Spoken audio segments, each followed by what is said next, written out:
نايم جارك دغاني وانا قلتم الرماد وقويت وأي حور عيوان أرلا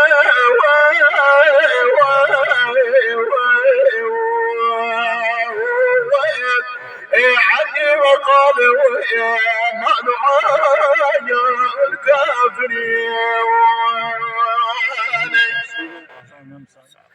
أرلا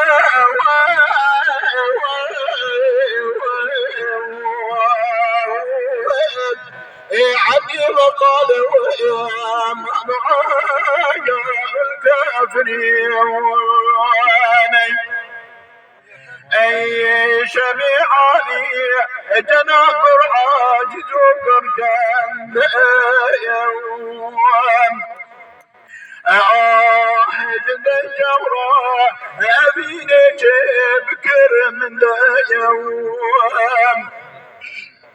صعب وطاقني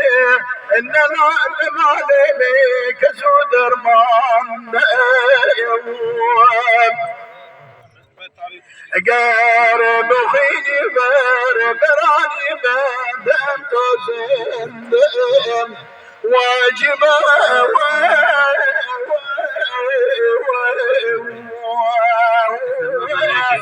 لإتصال والأمر ما يزاد أمري واجبا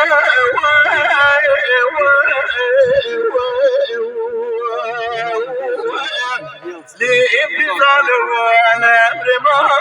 يزاد أمري صوت مسبيتا أبينتك والقلب إن لي آيات صدق كان في هذا النظائر حور يا رجاء لقائنا أزكى مخمورة قبائل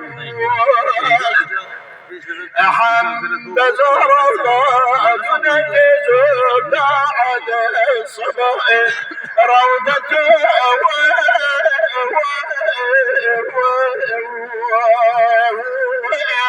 يجي على وان يا مرمي روضة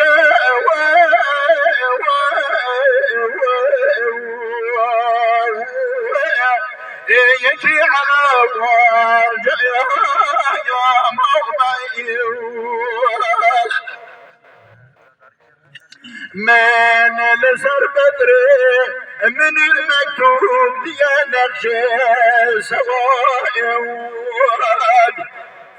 سار بيك اني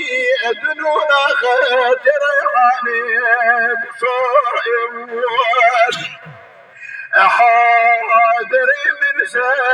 جبر لو غرق خوني بوفائد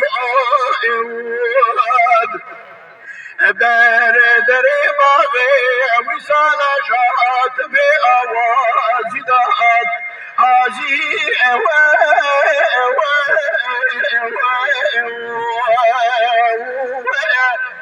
جنات عدن فادخلوها خالدين هاجي